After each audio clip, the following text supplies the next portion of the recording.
Glória a Deus, a paz do Senhor a todos, amém, meus amados? Eu vou dar a paz do Senhor de novo para você, eu quero ouvir esse amém bem cheio, amém? Vamos lá, a paz do Senhor a todos, amém? Amém, glória a Deus, eu recebo, amém, assim seja, eu recebo a paz de Cristo na minha vida, é isso que quer dizer. Nós vamos orar ao Senhor, sem mais delongas, para que a gente possa entrar na palavra, para ganhar tempo. Hoje é ceia do Senhor, vamos estar celebrando a morte, a ressurreição, a volta de Cristo, então nós precisamos de tempo para fazer tudo isso, amém? Abaixa sua cabeça, vamos orar. Pai Celestial, muito obrigada por estarmos na casa do Senhor, pela bênção de podermos adorar-te, por podermos orar, buscar a face do Senhor e especialmente, Deus, por podermos ouvir da Tua palavra. Senhor, a Tua palavra, ela é viva, ela transforma, ela liberta, ela faz novas as coisas na nossa vida, ela é tremendo, Deus, tremenda, e nós precisamos que o Teu Espírito fale conosco. Por isso, Senhor, nós clamamos a Ti agora, para que o Teu Espírito possa abençoar a minha vida, para que eu possa ser instrumento do Senhor. Eu me coloco à disposição do Senhor para ser apenas teu instrumento. Oro pedindo por esta congregação, Deus, por este povo, para que ele seja visitado pelo poder da tua palavra e que em nome de Jesus a tua palavra possa cumprir o propósito que o Senhor já determinou para ela nesta noite. Eu oro pedindo, Senhor, que o teu Espírito encontre lugar nos corações, que haja liberdade para ele operar neste lugar. Eu entrego a minha vida, este lugar, todas as pessoas que estão aqui, no comando do Senhor, na direção do Senhor, e que o Senhor possa descer sobre nós com poder. Interpreta esta palavra, Senhor, em cada coração. Faz ela cumprir o teu propósito, porque eu oro em nome do Senhor Jesus. Amém e amém. Diga amém, igreja. Amém. Abra sua Bíblia em Tito, livro de Tito, fica bem no final da Bíblia, fica lá perto de Hebreus, Tito, Filemão, Hebreus, fica depois de Timóteo. Tito capítulo 2, versículo 11 ao versículo 14, Tito 2, versículo 11 ao 14.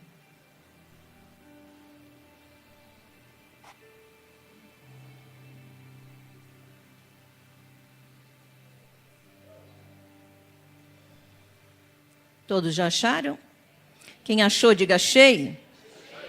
Capítulo 2 de Tito, versículo 11 a 14, diz assim: porque a graça de Deus se manifestou salvadora a todos os homens. Ela nos ensina a renunciar à impiedade e às paixões mundanas e a viver de maneira sensata, justa e piedosa nesta era presente, enquanto aguardamos a bendita esperança, a gloriosa manifestação de nosso grande Deus e Salvador Jesus Cristo. Ele se entregou por nós a fim de nos remir de toda maldade e purificar para si mesmo um povo particularmente seu, dedicado à prática de boas obras. Amém? Até aí. Eu vou estar falando com os irmãos sobre não deixe a graça virar desgraça. Não deixe a graça virar desgraça. Queridos, a graça de Deus em Cristo Jesus é a coisa mais maravilhosa que poderia acontecer, atingir a nossa vida. A graça de Deus é algo tão maravilhoso que vamos chamar assim, é um presente de Deus à humanidade. É a expressão e a manifestação mais alta do amor e da bondade de Deus para com o ser humano pecador, que não merece o favor de Deus. É bom que a gente explique o que é graça. Graça é favor imerecido de Deus aos homens. Favor que não se merecia, mas Deus bondosamente, amorosamente nos deu, amém? Ela nos foi dada por Deus em Cristo, está em 1 Coríntios 1:4, diz assim: a graça que lhes foi dada por Ele em Cristo Jesus. Eu vou dando uma pincelada sobre o que é a graça antes de nós entrarmos verdadeiramente no tema central da nossa palavra aqui, tá? Ela foi manifestada a todos os homens com a salvação de Deus, foi o que nós lemos em Tito, capítulo 2, versículo 11, porque a graça de Deus se manifestou salvadora a todos os homens. Diga: a graça de Deus é para mim também. Sim, ninguém precisa ficar fora da graça de Deus. Esse presente maravilhoso de Deus Pai em Cristo Jesus é para todos. É indistintamente para todos. É de forma gratuita. Diga gratuita. Diga é de graça. Diga a graça é de graça. Aleluia, ela é de graça a nós. Ela nos traz justificação gratuitamente pela redenção em Cristo Jesus. Romanos 3:24. Sendo justificados gratuitamente por sua graça, por meio da redenção que há em Cristo Jesus. Outra coisa importante sobre a graça: é somente através dela que podemos ser salvos. Efésios 2, 8 e 9. Pela graça sois salvos por meio da fé. Isto não vem de vós, é dom de Deus. Não vem das obras para que ninguém se glorie. Amém? É pela graça de Deus também, por intermédio de Cristo, que nos tornamos livres. Diga livres. Diga eu sou livre de todo o pecado. E para entender isso, é importante também ressaltar que o pecado, ele não fica só na questão de fazer coisas erradas, aquilo que contraria a Deus, mas o pecado, ele também, ele é um vilão maligno, maldito. Por quê? Porque ele nos aprisiona, ele nos mantém presos, ele não nos deixa sair do seu cerco. Por isso que a palavra de Deus está dizendo que Cristo Jesus, a graça nos tornou livres de todo o pecado, de toda culpa e de toda condenação. Então Cristo, ele é o agente da graça de Deus. A palavra de Deus diz em João 1,16 que o Senhor Jesus nos deu graça sobre graça. Diga abundante. Aleluia, a graça de Deus é abundante, ela alcança a todos que creem, e é somente por intermédio da graça que eu passo a ter comunhão com Deus. Então, se eu estou neste lugar, se você pode estar aqui cultuando a Deus, tendo uma comunhão com Ele, a razão disso é a graça de Deus. Eu não merecia esta bênção, você não merecia esta bênção, mas por causa da graça de Deus manifestada em Cristo Jesus, eu e você podemos adorar a Deus, prestar-lhe culto, aleluia. A graça é sem dúvida o maior presente que poderíamos receber do Criador, nada se compara a ela. Ela nos torna livres, nos traz liberdade, porém essa liberdade não pode, diga não pode. Essa liberdade não pode ser utilizada para darmos ocasião à nossa carne. Como diz Paulo em Gálatas 5,13, fostes chamados à liberdade, não useis da liberdade para dar ocasião à carne. Queridos, a graça de Deus, ela é maravilhosa sim, mas nós não podemos transformá-la em desgraça. Nós não podemos transformar a graça de Deus em libertinagem. Nós não podemos transformar também a graça de Deus em rudimentos da lei. São dois extremos. Um extremo puxa para o legalismo exagerado. E o outro extremo que os homens fazem com a graça é puxá-lo para a libertinagem. E nós vamos tentar, através desta palavra, anular os dois extremos e trazer para o centro, trazer para o equilíbrio, para onde a verdadeira graça deve atingir e como nós devemos encará-la e recebê-la, amém? Nem para o lado do legalismo e da opressão religiosa, mas também não para o lado da libertinagem, do pode tudo. Eu estou livre para praticar o que eu bem quiser, amém? Por causa deste legalismo, por causa de opressão,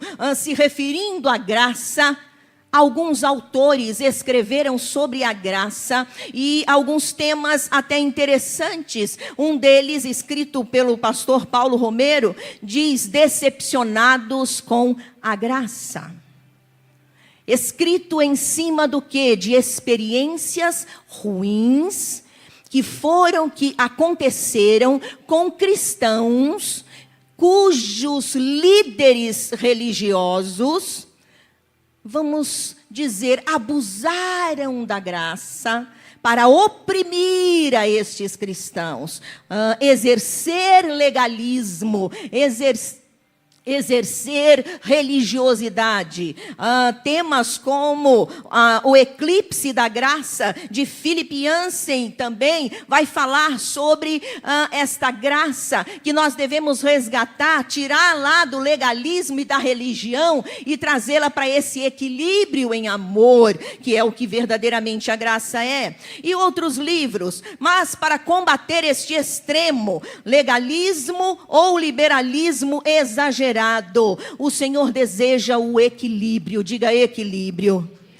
Nós precisamos entender a graça como ela é, irmãos, para que nós não peguemos a graça. Uma vez que era religiosidade, não quero mais, e por isso me afastei, não quero saber de igreja, porque era muito religioso, é muito cheio de lei, é muito não pode, é muito isso, muito aquilo. Então eu quero esta graça que é libertina, eu quero esta graça que pode tudo. Amados, a palavra do Senhor nesta noite para o meu e o seu coração é para nos trazer para o equilíbrio de Deus. Diga amém.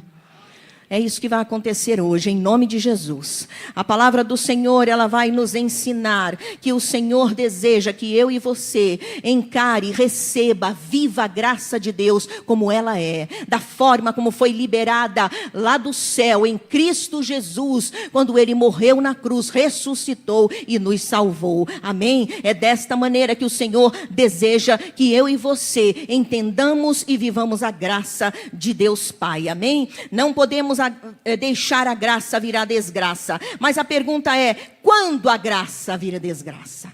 É agora que a gente vai entrar na palavra propriamente dita, amém? Vamos lá. Primeiro, quando eu a relativizo para adequá-la aos meus interesses. Relativizar a graça não é absoluta. O que ela diz não é absoluto. O que ela faz, o que ela me traz, o que ela manifesta da parte de Deus na minha vida e o que ela também exige, eu começo a relativizar, né? É interessante nós entendermos isso. Abra lá em Isaías capítulo 5, versículo 20. Olha o que diz lá a palavra de Deus.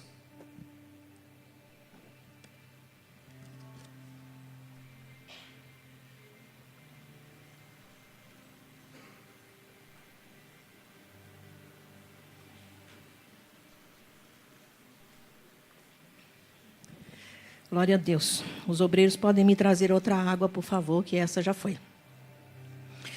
Isaías capítulo 5, versículo 20 diz assim: ai dos que chamam ao mal bem e ao bem mal, que fazem das trevas luz e da luz trevas, do amargo doce e do doce amargo.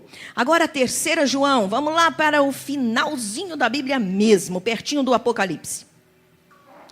3 João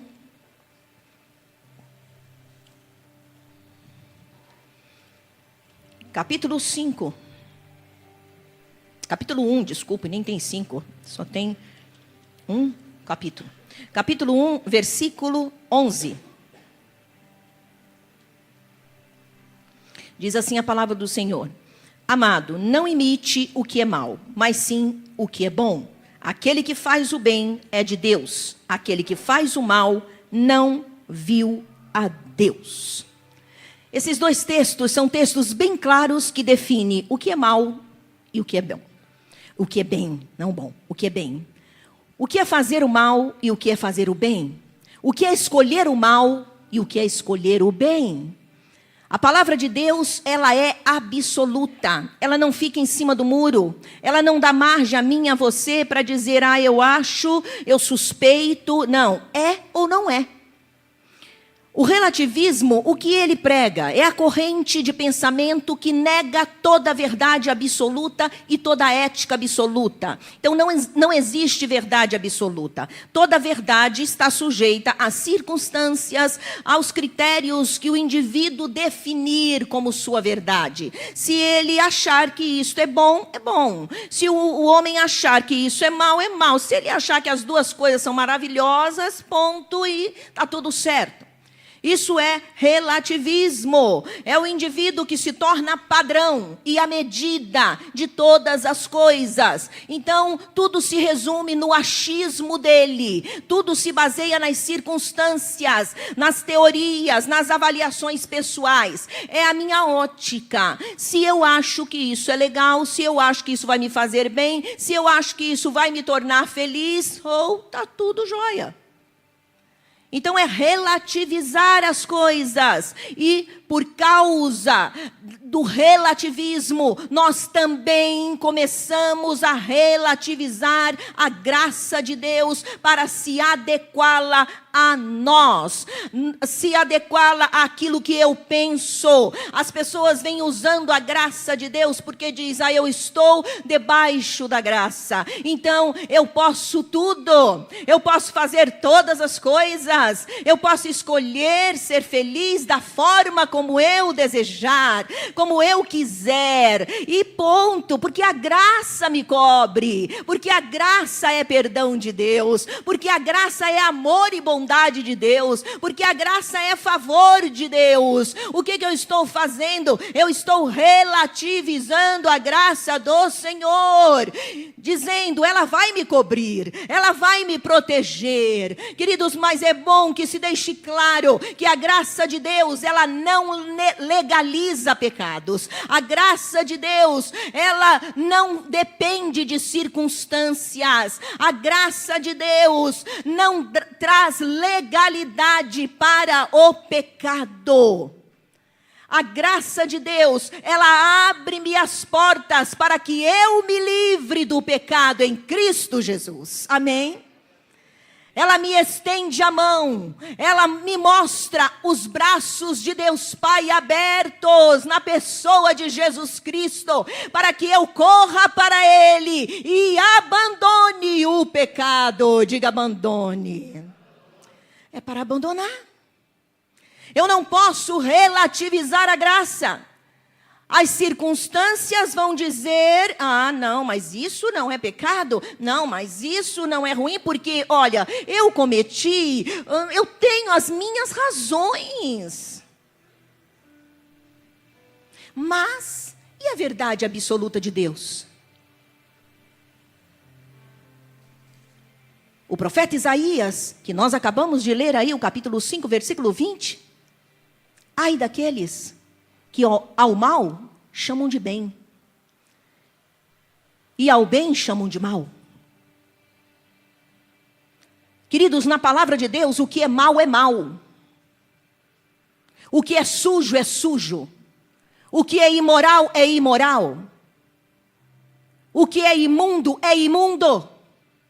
O que é santo é santo. O que é limpo é limpo. O que temos visto nos tempos atuais é a graça sendo relativizada segundo as circunstâncias da minha própria verdade pessoal. Mas eu não posso relativizar a graça de Deus. A graça de Deus é absoluta, é o favor que eu não mereço, mas não significa que Deus tirou de mim a minha parte na graça. Qual é a minha parte na graça? Correr para os braços de Jesus, deixar que Ele me limpe e abandonar a minha vida velha. Amém? É aquilo que está escrito lá em Coríntios. As coisas velhas, quem está em Cristo, as coisas velhas já passaram, eis que tudo se fez novo. Então não dá para relativizar a graça. Todas as vezes que eu relativizo a graça, eu torno a graça uma desgraça na minha vida. E por que isso acontece? Porque eu deixo de permanecer debaixo das bênçãos da graça. Deus não tem compromisso com os meus achismos, Deus não tem compromisso com as circunstâncias minhas, Ele tem compromisso com a sua santa palavra, aleluia. Por isso que todas as vezes que eu relativizo a graça, eu estou tornando a graça de Deus na minha vida uma desgraça, porque a minha vida não irá bem. E precisamos nos despertar para isso. Não posso chamar de bem aquilo que é mal, aquilo que é sujo, aquilo que me joga no pecado, aquilo que me torna uma pessoa pior, aquilo que abre as portas para demônios entrar na minha vida. Eu não posso chamar de bem uma coisa dessa. Quando eu relativizo a graça, eu estou tornando a graça uma desgraça na minha vida. Então, não flexibilize a graça de Deus. Não fique dando esticadinha para ver até onde ela pode cobrir você naquilo que é mal. Não faça isso, porque ela é de todo bem para a tua vida. Mas se você permanecer debaixo dela, como ela é absoluta em Deus. Amém, meu irmão, minha irmã? Glória a Deus. Mas agora ainda, quando a graça vira desgraça? Quando a barateio com as minhas permissividades. Ela custou caro, mas eu a torno menos que R$1, sabe assim? Vamos lá, Isaías 53, versículo 5. A palavra de Deus diz o seguinte, fala sobre a pessoa de Cristo e o que custou a graça de Deus para mim e para você. Isaías 53, versículo 5, diz, mas ele foi traspassado ou transpassado por causa das nossas transgressões, foi esmagado por causa de nossas iniquidades. O castigo que nos trouxe paz estava sobre ele, e pelas suas feridas fomos curados.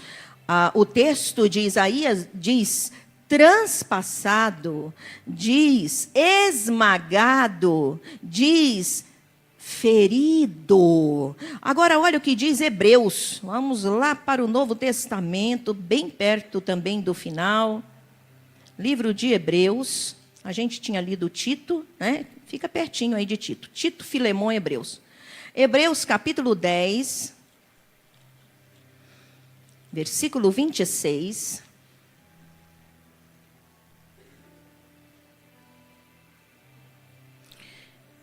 E 27, diz assim, se continuarmos a pecar deliberadamente, depois que recebemos o conhecimento da verdade, já não resta sacrifício pelos pecados, mas tão somente uma terrível expectativa de juízo e de fogo intenso que consumirá os inimigos de Deus. Alguns devem estar achando, meu Deus, tinha esse texto na Bíblia? Que texto forte! Esse texto está falando de expectativa de juízo. Queridos, eu torno a graça de Deus uma desgraça quando eu a barateio com as minhas permissividades. A graça de Deus, ela é gratuita para mim, mas ela custou caro, muito caro para Jesus Cristo, para Deus Pai, que entregou o seu único Filho para morrer na cruz em nosso lugar. Custou o sangue total de Jesus Cristo na cruz do Calvário, porque a Bíblia diz que Ele derramou todo o seu sangue no Calvário, quando entregou sua vida para salvar-me dos meus pecados e dos teus pecados. A graça de Deus, ela é gratuita para você, mas ela custou muito caro para Deus e para Jesus Cristo, meus irmãos. Ela não foi barata. Mas quando eu a barateio, quando eu começo a me permitir pecar, quando eu começo a trazer sobre minha vida um monte de permissividades, um monte de atitudes permissivas, afinal de contas, a graça me deu liberdade, a graça me tornou livre. Mas lembrem-se aquilo que o apóstolo Paulo disse: não useis da liberdade para dar ocasião à carne. E ainda aqui no livro de Hebreus, olha o que o autor está dizendo: se continuarmos a pecar deliberadamente, depois que recebemos o conhecimento da verdade, isto é, eu conheci a Cristo, eu conheci sobre a graça de Deus, eu abracei esta graça, ou melhor, ela me abraçou. Por quê? Entrar na onda da permissividade.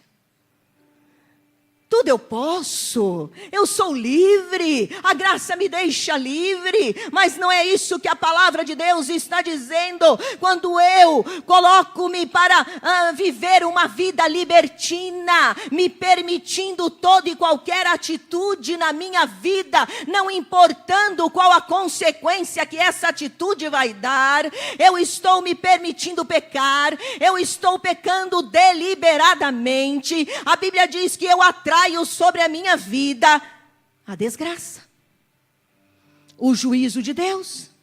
Então eu não posso brincar com isso. Eu estou barateando a graça do Senhor Jesus Cristo.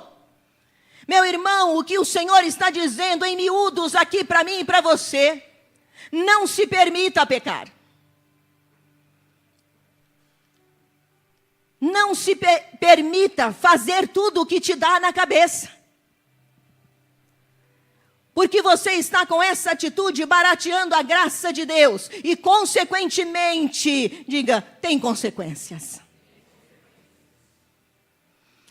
Apesar de estarmos vivendo na era da inconsequência, eu quero dizer para você que todas as nossas atitudes têm consequências.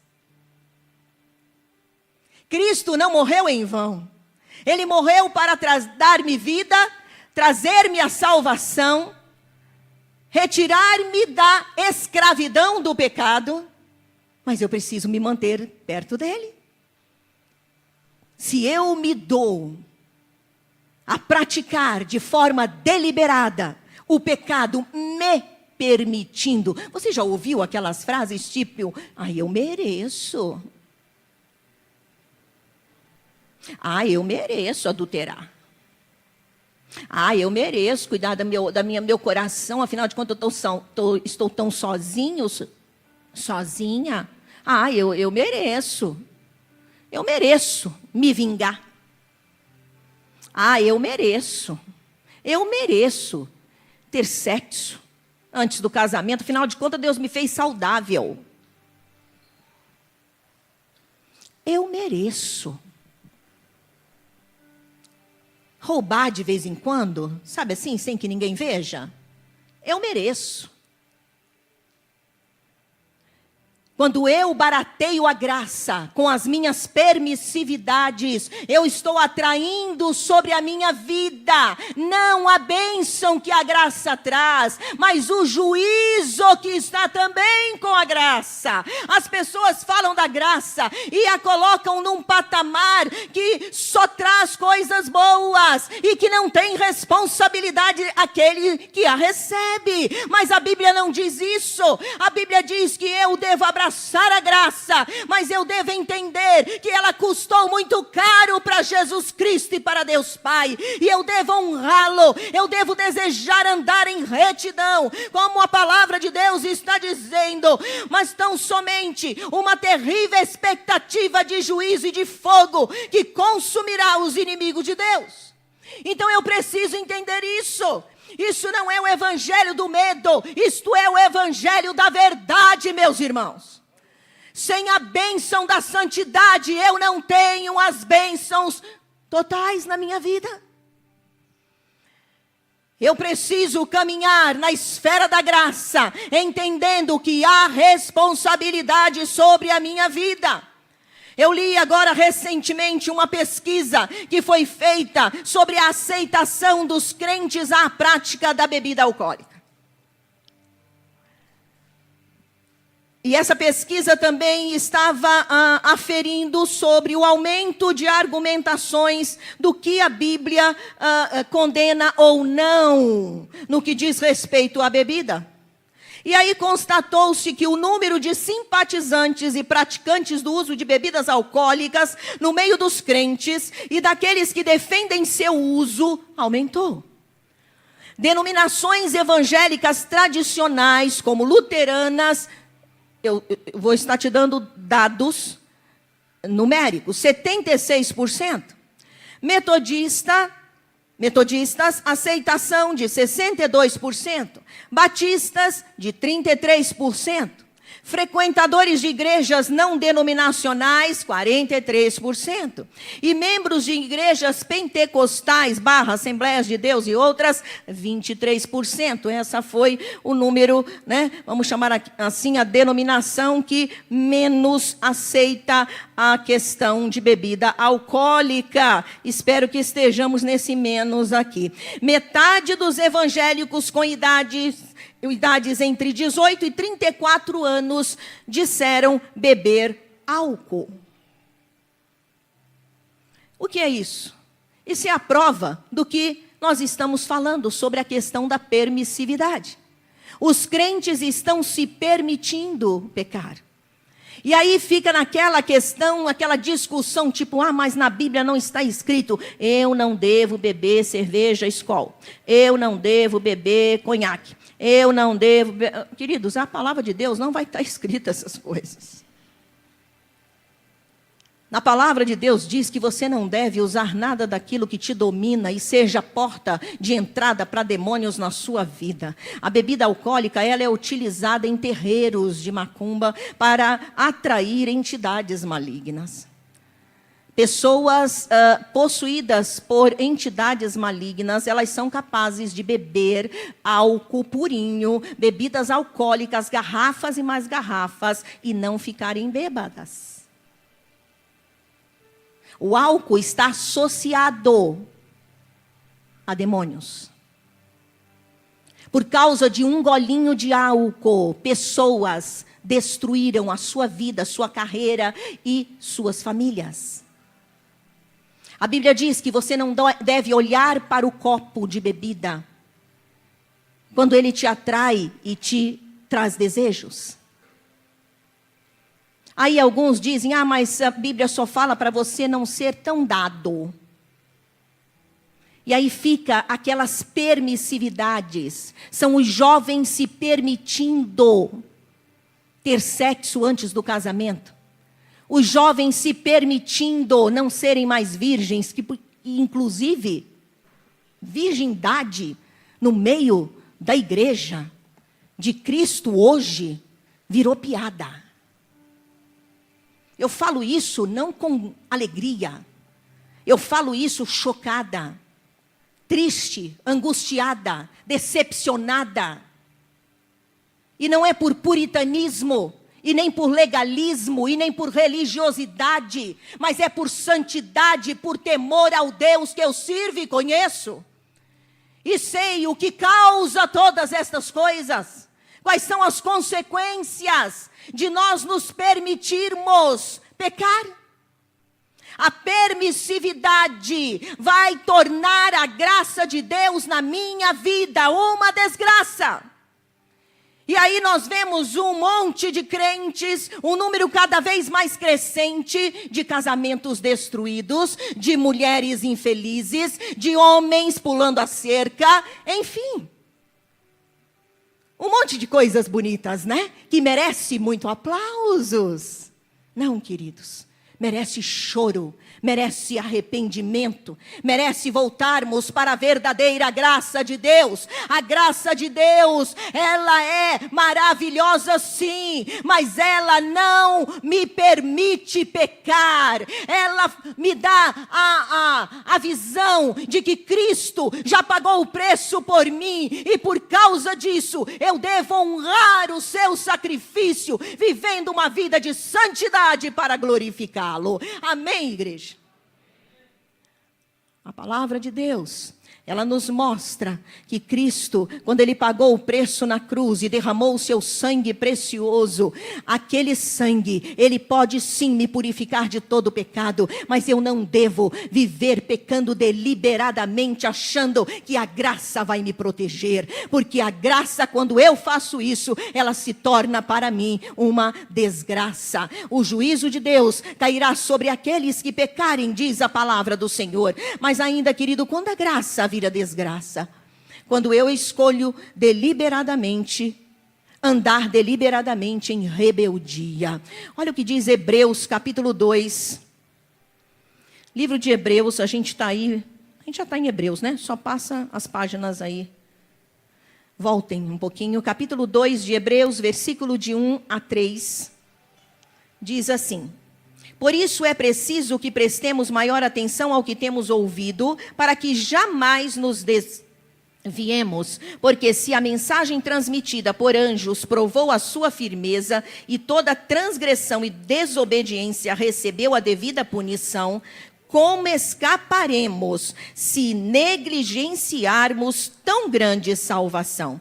Esta salvação, primeiramente anunciada pelo Senhor, foi-nos confirmada pelos que a ouviram. Agora o capítulo 3 de Hebreus, vamos para o versículo 7 até o versículo 13, diz: assim como diz o Espírito Santo, hoje, se ouvirdes a sua voz, não endureçam o coração como na rebelião durante o tempo da provação no deserto, onde os seus antepassados me tentaram, pondo-me à prova, apesar de durante 40 anos terem visto o que eu fiz.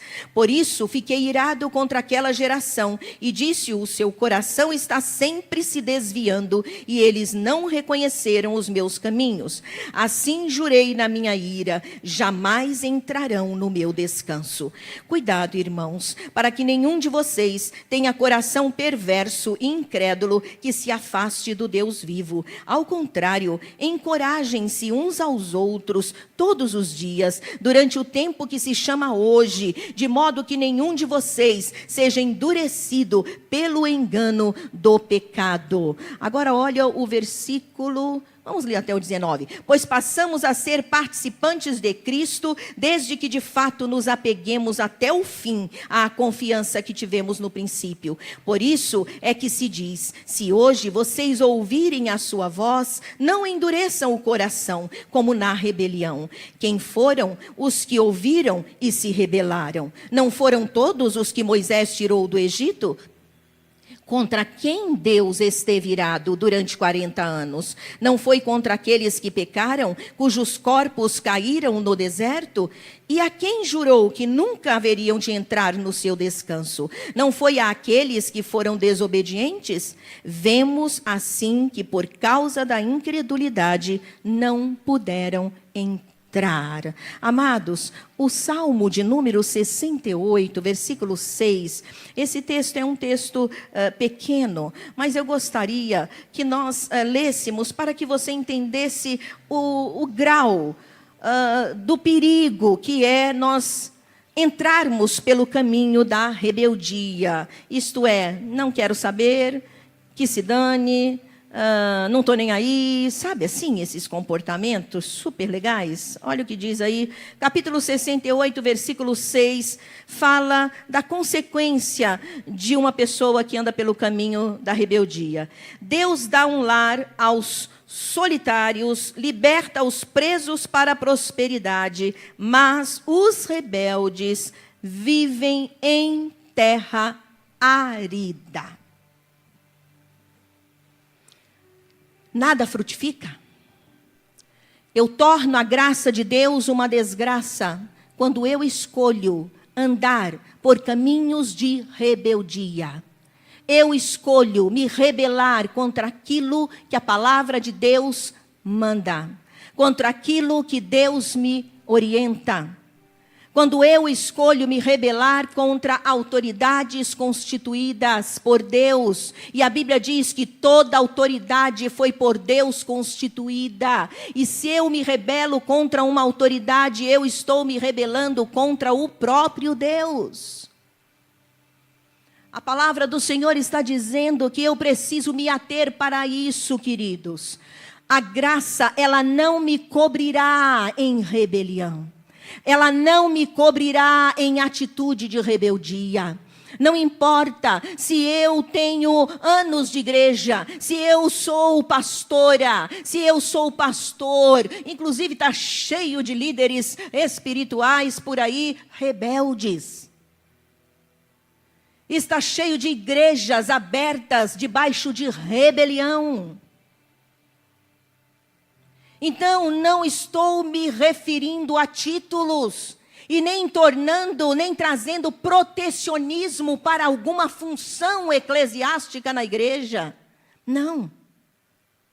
Mas o que a palavra de Deus está dizendo, que eu posso tornar a graça de Deus uma desgraça, quando eu deliberadamente entro pelo caminho da rebeldia, eu escolho andar da forma como acho, como vem na minha cabeça, eu ignoro o que a palavra de Deus diz para mim, o que o Senhor me traz de instrução para a minha vida.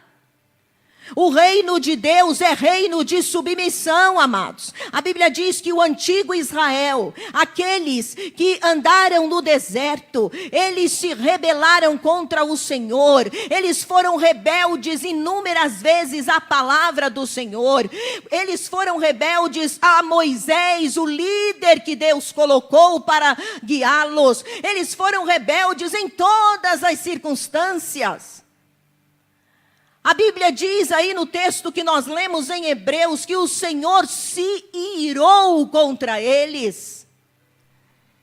E disse, a palavra de Deus em Hebreus diz, para que nós hoje, o novo Israel de Deus, atentemos para isso, nos despertemos para vivermos uma vida de obediência ao Senhor, porque se eles não escaparam, nós também não escaparemos. É isto que a palavra está dizendo.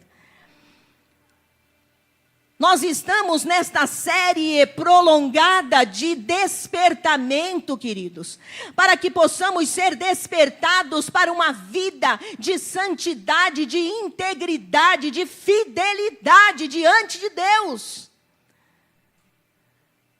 Muitas das nossas decepções, para não dizer todas elas, das nossas frustrações espirituais, das nossas frustrações no nosso cotidiano, da nossa vida diária, se refere a essa prática de rebeldia à palavra do Senhor. Eu estou tornando a graça de Deus uma desgraça na minha vida. Eu não posso achar que coisas que eu considerei boa, mas a palavra de Deus diz que não, mas aí daí. Não, amados. Uma das principais consequências de um coração rebelde é a desobediência. A rebeldia é fruto de um coração endurecido. É o resultado de uma obstinada ambição.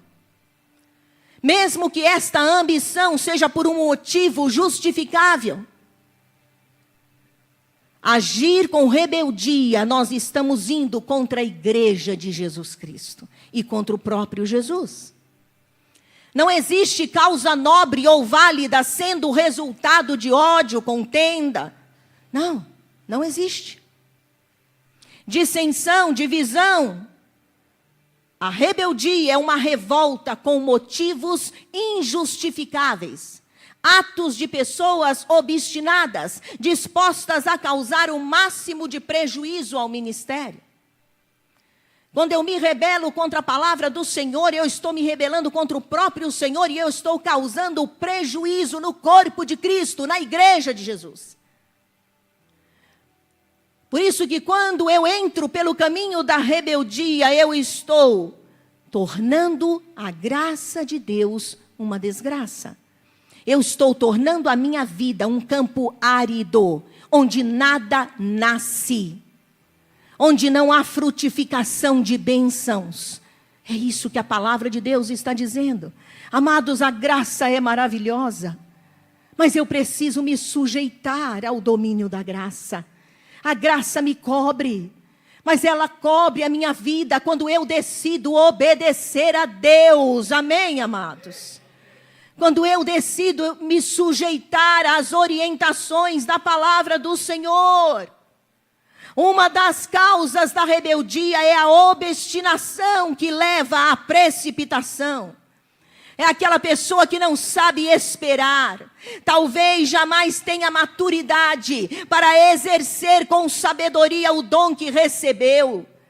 Quando nós queremos muito alguma coisa, nós obrigamos a Deus a fazê-lo. E quando Deus não faz, nós estamos tão obstinados naquele pensamento, naquele desejo, que nós começamos a agir com nossas próprias mãos. E aí passamos a derrubar tudo e todos para atingir os nossos obstinados objetivos.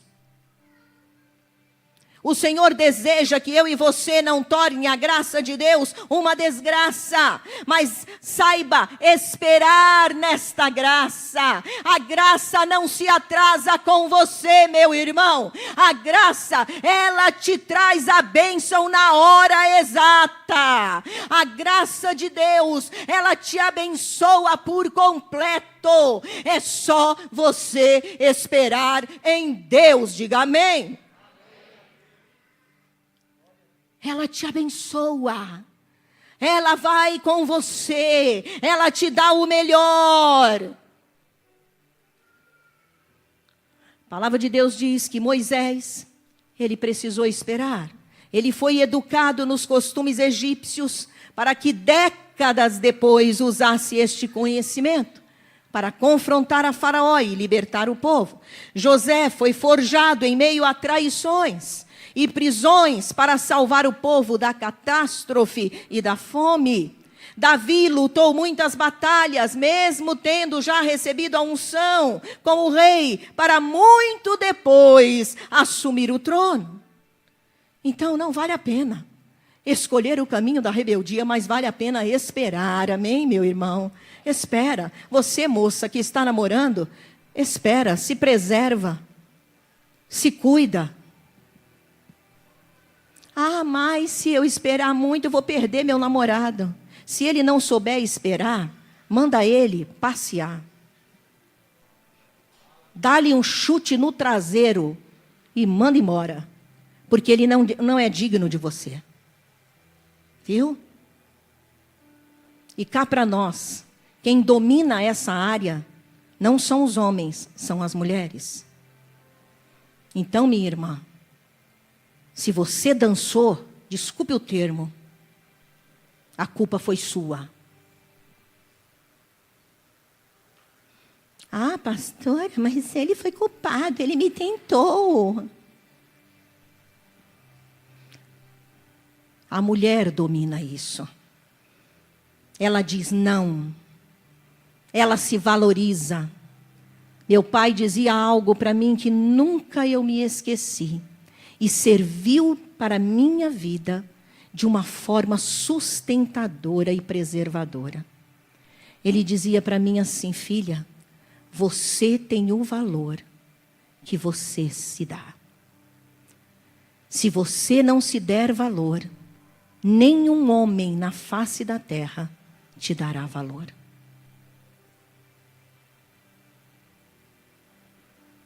E por isso, o pastor Wilson está aí, porque soube me dar valor. Né, meu pão? Então, minhas irmãs, assume o teu lugar. Não se rebele contra a santidade de Deus. Saiba esperar. Se preserve. Ore ao Senhor. Cresça espiritualmente.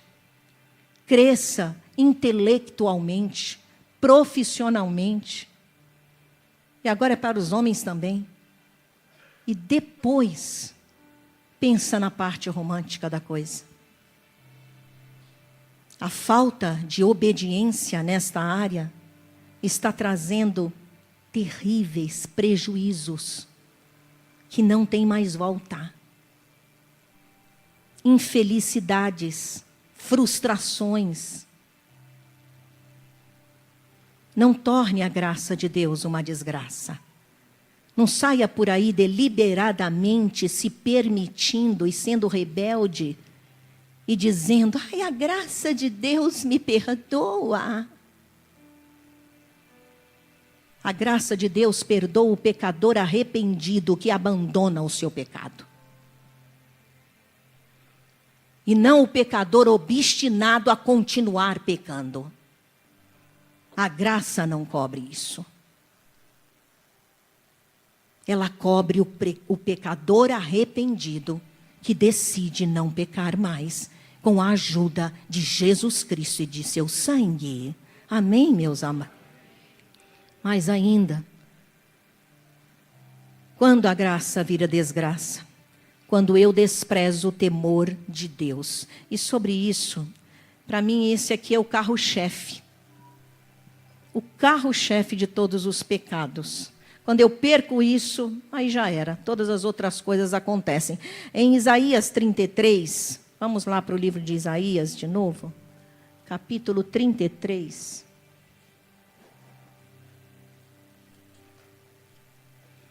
Isaías capítulo 33, versículo 5.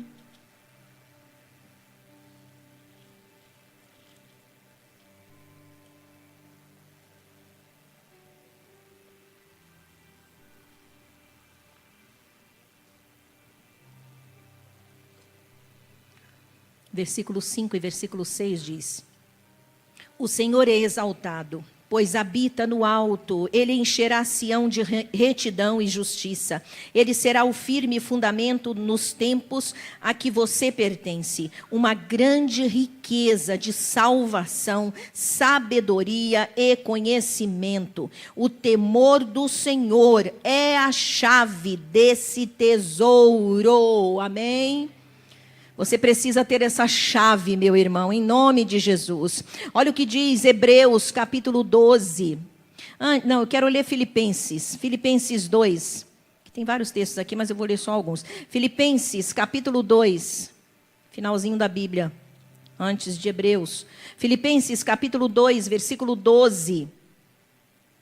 Diz assim a palavra do Senhor: assim, meus amados, como sempre vocês obedeceram, não apenas na minha presença, porém muito mais agora na minha ausência, ponham em ação a salvação de vocês com temor e tremor. E passa para frente aí um pouquinho, 1 Pedro, capítulo 1. Diga temor. Diga tremor. São duas coisas. Temor e tremor está mais adiante. É algo mais forte ainda. 1 Pedro, capítulo 1, versículo 14. 1:14 a 17. Como filhos obedientes, não se deixem amoldar pelos maus desejos de outrora, quando viviam na ignorância. Mas, assim como é santo aquele que os chamou, sejam santos vocês também em tudo o que fizerem. Pois está escrito: sejam santos, porque eu sou santo. Uma vez que vocês chamam Pai, aquele que julga imparcialmente as obras de cada um, portem-se com temor durante a jornada terrena de vocês. Amém? Diga temor. Vira para o teu irmão e diga: irmão, é para andar nesta terra com temor e tremor. Aleluia. Queridos, o temor de Deus é sabedoria. A palavra de Deus diz que a sabedoria de Deus, você a encontra no temor a Ele. Significa desviar-se do mal. Lá em Jó 28 diz: eis que o temor do Senhor é a sabedoria, e apartar-se do mal é a inteligência.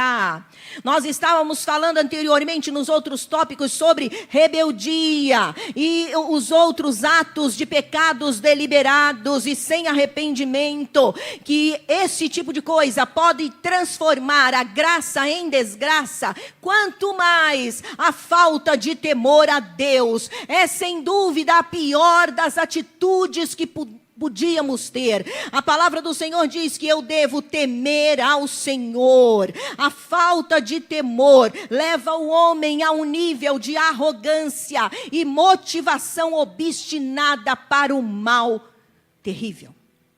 E é verdade, quando nós não temos temor, nós nos dispomos com tanto ânimo para praticarmos o mal, de todas as maneiras.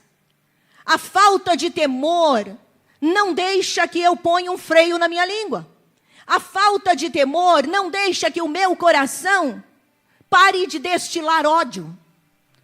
A falta de temor a Deus não deixa que eu me limite a não pecar na área moral. A falta de temor não me deixa ser travado para não me rebelar. É a falta de temor. Quando nós tememos a Deus, nós somos travados, amados. E não travados de prisão, travados de limites. Quando nós tememos ao Senhor, há sabedoria no andar, há inteligência no agir, há prudência no caminhar. É isso que a palavra de Deus está dizendo. As riquezas de Deus, que é sabedoria, que é salvação, que é inteligência. Esses tesouros nós só adquirimos quando tememos ao Senhor. E temer ao Senhor vai muito além de honrá-lo. Nós definimos temor a Deus por honrar, porque eu honro a Deus. Não, é muito mais. O apóstolo Paulo fala: vocês devem desenvolver a vossa salvação com temor e tremor. Não é viver amedrontado. Mas ao temer, eu estou mais do que respeitando. Eu reconheço que aquele a quem eu temo, ele é maior do que eu, ele é mais poderoso e ele pode agir comigo com toda a autoridade, até me eliminando, porque ele é Senhor sobre a minha vida. Amém, amados? E não simplesmente respeito e honra. Nós confundimos isso. Nós precisamos entender que o temor a Deus deve nos fazer tremer diante de irreverência, diante de ultrapassar os limites para pecar, diante de tornar a minha vida uma vida de rebeldia. O temor a Deus deve me limitar a pecar deliberadamente, a me permitir pecar e fazer o que eu quiser da minha vida. É o temor a Deus que vai me limitar a todas essas coisas, para que eu não torne a graça de Deus uma desgraça na minha vida. É possível, pastor? Assim. Queridos, a falta de temor vai nos colocar a princípio em grandes problemas e depois pode nos levar até a morte. Brincamos e acabamos, por fim, recebendo o pior de todos os juízos. O temor a Deus sobre uma igreja não deve faltar jamais. O temor de Deus no altar não deve faltar jamais. Ah, mas eu tenho dom, eu já tenho meu dom, eu já sei cantar, eu já sei pregar, eu já sei orar, Deus me usa, Deus faz tudo através de mim. Ei, baixa a bola. Tema Deus. Tudo tudo vem dele, é para ele, é por causa dele. Nada é nosso. Toda a glória é dele, toda a glória é para ele, toda a honra é dele. Porque ele é o Senhor e ele é o autor de todos os dons. Não posso me acostumar achando que eu faço alguma coisa. Porque quem faz é ele através da minha vida. Amém, meus amados? A falta de temor nos torna em uma condição perigosa. Eu começo a tornar a graça de Deus em desgraça na minha vida. Não temo mais receber uma repreensão. Não temo mais a ser posto no banco, deixando de participar do altar. Porque aqui na igreja é assim, sabia, irmãos? Não sei se nas outras igrejas.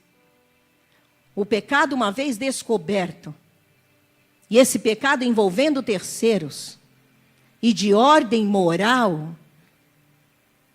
e com escândalos a terceiros, ele recebe correção, abraço, oração da pessoa, orientação, direção, porém, há uma punição. Há uma disciplina. E nós colocamos a pessoa no banco, para que ela possa buscar ao Senhor, se arrepender, se consagrar. Porque isso, pastor, isso é bobagem. Deus já perdoou, está perdoado, que legal. A graça é maravilhosa. É mesmo, irmão. Pode falar de boca cheia, ela é maravilhosa. Mas ela não exclui tua responsabilidade de não pecar.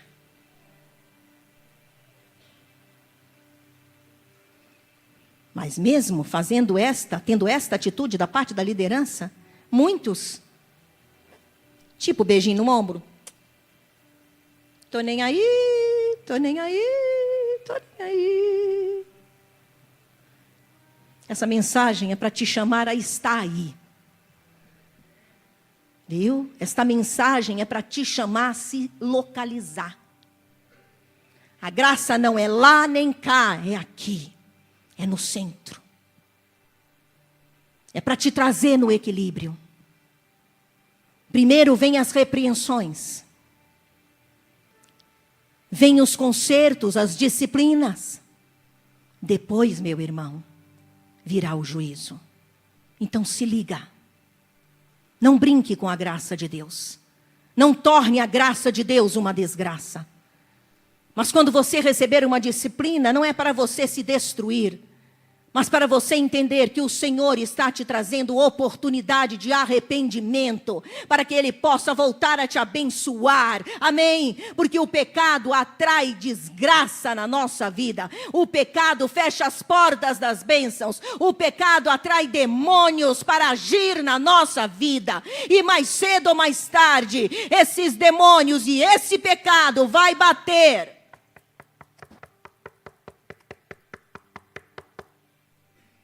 na minha porta e na sua. Então é necessário que eu não torne a graça de Deus uma desgraça. Lá em Hebreus 12, 28, 29, a palavra de Deus diz: adoremos a Deus de modo aceitável, com reverência e temor, pois o nosso Deus é fogo consumidor. Aleluia. Glórias ao nome do Senhor. O nosso Deus é fogo consumidor. Lá em 1 Coríntios 7:1, o apóstolo Paulo diz: ora, amados, pois que temos tais promessas, purifiquemo-nos de toda a imundícia da carne e do espírito, aperfeiçoando a santificação no temor de Deus. O temor de Deus é coisa séria, meus irmãos. A falta de temor me solta como se fosse um touro varando a cerca, enlouquecido. Inclusive, houve uma notícia aí nos jornais de um touro que varou lá a cerca e foi para o mar e se afogou. Quantos viram essa notícia? Pois é. A falta de temor Tá? Para quem não viu, foi isso que aconteceu. Um baita touro varou a cerca lá de proteção e saiu assustado, não sei o que foi que assustou o touro, mas ele saiu todo louco e foi para o mar. E se afogou.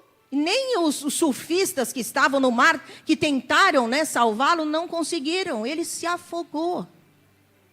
Gente, a falta de temor na vida do crente é tal qual.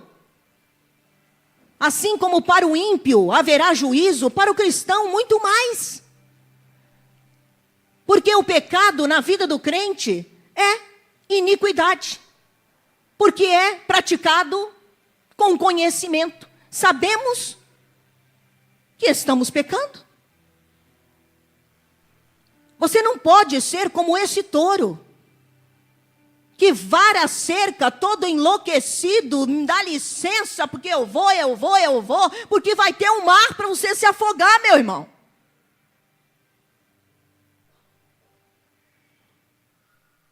Não tem como negociar o temor a Deus. Eu vou contar uma ilustração que eu ouvi de um pastor e eu achei algo muito extraordinário, algo muito sério. Eu vou encerrar com essa ilustração para que a gente possa pensar se estamos tornando a graça de Deus uma desgraça ou se a graça de Deus tem sido maravilhosa na nossa vida como ela realmente é.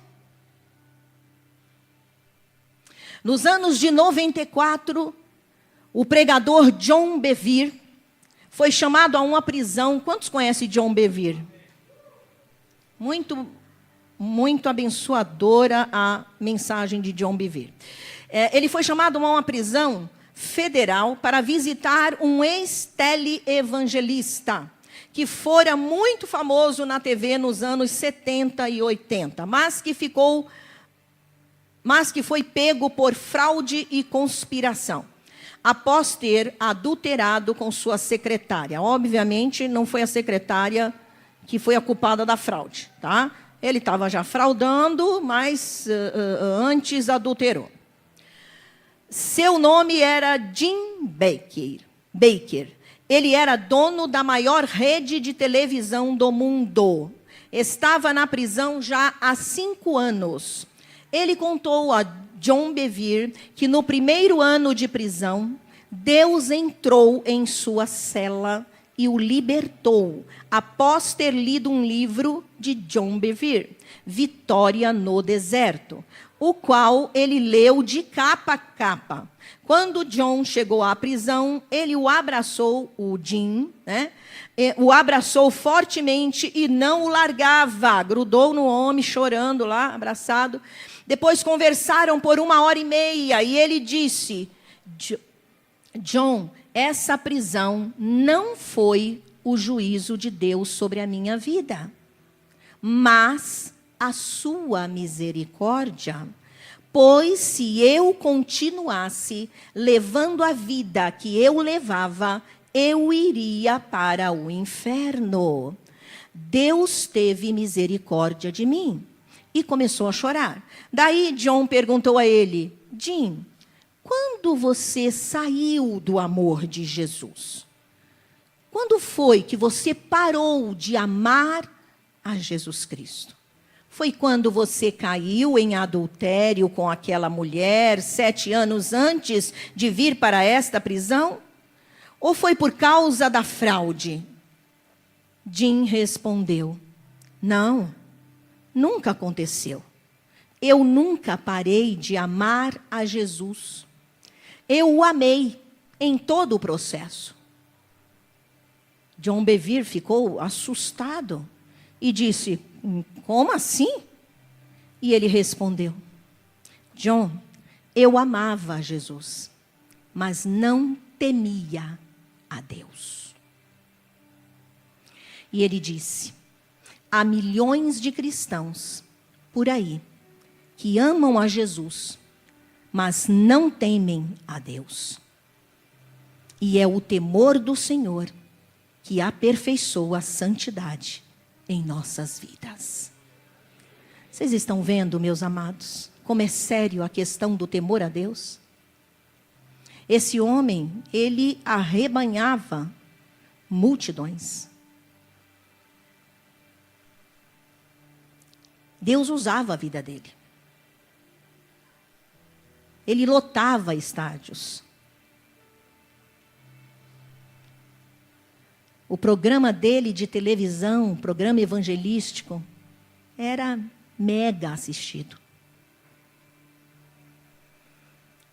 Ele falava das verdades de Cristo e do amor de Jesus como verdade para a vida dele. E era uma verdade. Mas ele não temia a Deus. Igreja, o Senhor está nos despertando para reconhecermos a graça de Deus como ela verdadeiramente é.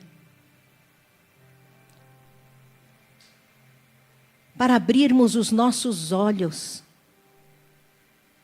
para o temor ao Senhor.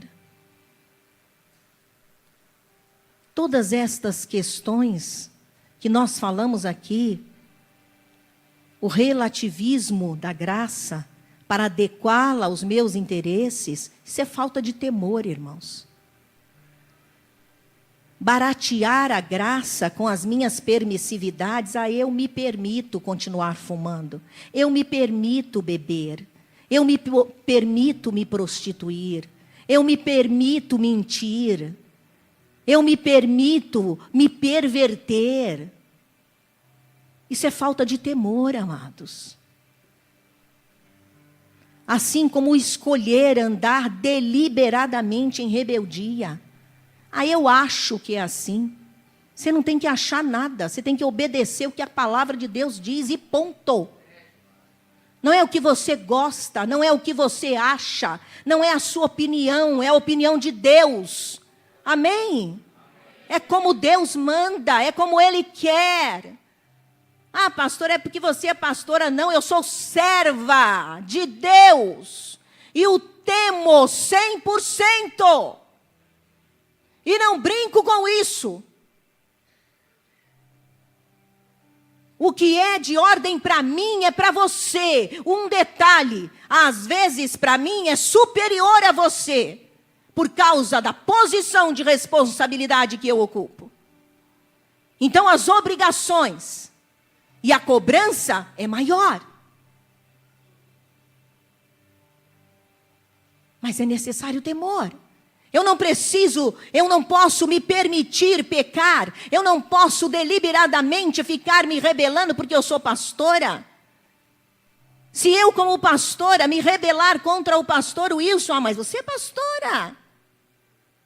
Eu estou como aquele touro louco, varando a cerca para morrer afogado no mar, meus irmãos. É falta de temor a Deus. Porque a autoridade maior sobre a minha vida nesta igreja, abaixo de Cristo, é o pastor Wilson. Quando nós eliminamos esses critérios espirituais, nós estamos arrumando problemas para a nossa cabeça. E para a nossa vida toda. Eu não posso deixar de temer a Deus. Eu preciso corrigir as minhas rotas. Jim Bakker foi corrigir a rota numa prisão. Eu li a história de Jim Bakker. Um dos juízes quis dar para ele 45 anos. Ele foi preso com esta sentença de 45 anos. Mas Deus teve misericórdia dele. E numa segunda audiência, a pena dele diminuiu, porque foram ver que aquele juiz odiava cristão. E aí o seu juízo sobre aquela causa estava com tendências particulares. E aí a pena dele diminuiu, mas a gente sabe que foi a misericórdia do Senhor para 5 anos. Ele declarou: eu amava Jesus, mas não temia a Deus. Meus irmãos, nunca perca o temor a Deus. Tenha temor para falar. Tenha temor para olhar, tenha temor para se relacionar, tenha temor para se dirigir a uma autoridade, tenha temor, meu irmão, tenha temor a Deus. É o princípio da sabedoria, da riqueza, da felicidade, da vitória na tua vida. Não torne a graça de Deus uma desgraça. Não despreze o temor do Senhor. E não é questão só de honra, é questão de reconhecer quem é que manda, meus irmãos. Quem manda é o Senhor, e Ele tem o melhor, e Ele é um Senhor maravilhoso, Ele não é tirano. Alguns podem dizer, mas com Cristo nada pode. E com o diabo pode? Com Cristo você é livre, até para escolher pecar. Mas com o diabo, ele não deixa passar nada. Ele destrói a tua vida, a tua casa, a tua família, os teus bens, a tua paz, a tua felicidade. E por fim, acaba com a tua vida física e te leva para o inferno. Bacana ele, né? Super justo para negociar. Deus podia fulminar Jim Bakker. Mas foi o que ele disse. Não, a prisão não foi o juízo de Deus. A prisão foi a misericórdia. Porque eu ia receber o juízo no inferno se continuasse fora da prisão. Mas a misericórdia de Deus o colocou preso para que ele pudesse refletir que ele não tinha temor àquele que ele precisava temer, que era o Senhor. Meu irmão, a graça de Deus está sobre a tua vida. Ela é maravilhosa. Continue a recebendo como maravilhosa. Não a torne uma desgraça na tua vida, mas permaneça com a graça. Afugente da tua vida as práticas que ofendem a Deus. Se limite, meu irmão. Busque a Deus. Esteja aos pés do Senhor, abaixa a bola, abaixa o nariz, sabe? Abaixa a crista. É Ele que manda. Saiba esperar. Não viva como um touro, sabe? Estrambelhado, que vara a cerca para morrer lá na frente. Vai devagar. Tem graça para você. Tem graça para você, tem graça para você, tem graça para você, tem graça de Deus para a tua casa, para a tua vida, até para os teus pecados, se houver arrependimento. Tem graça de Deus, aleluia, fique de pé.